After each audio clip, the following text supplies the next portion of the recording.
Hi, welcome to our series about NFTs, where you will learn about all the technical aspects of creating NFTs on Hedera. I am Michiel Mulders, I am developer advocate and your host for this series. Let's get started.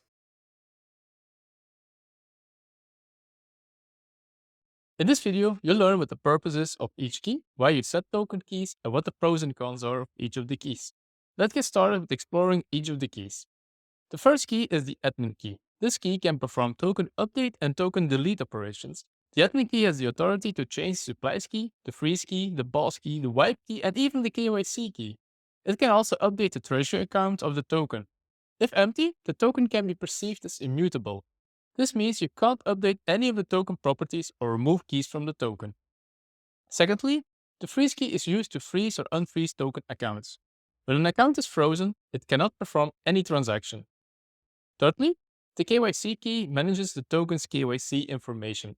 It can add, update, or remove KYC information for token accounts. Next, the wipe key is used to wipe the balance of a token account. This can be useful in cases where the account owner has lost access to the account or it has been compromised. Further, you can use the supply key to manage the total supply of a token. It can be used to mint new tokens or burn existing tokens. If the supply key is not set, it's not possible to mint or burn any tokens. Following this, the pause key can pause or unpause a token.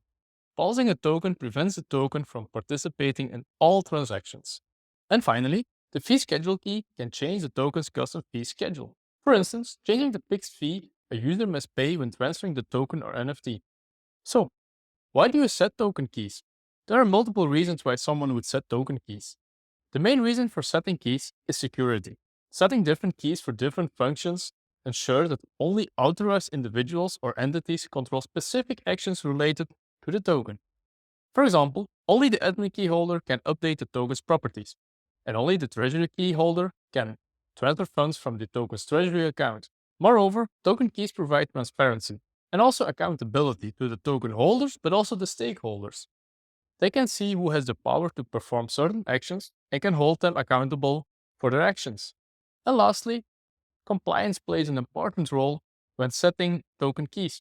For example, setting a KYC key allows for the token issuer to comply with Know Your Customer regulations. Next, what happens when we don't set a key? As discussed in this video, the functionality becomes immutable in all cases. This means that you can't set the key in the future when you need it. Therefore, you must be careful when setting or removing keys from your token. Consider future use cases requiring a specific key to operate your NFT collection. In short, you don't need to set all keys for a token. Consider the pros and cons of each key that you set.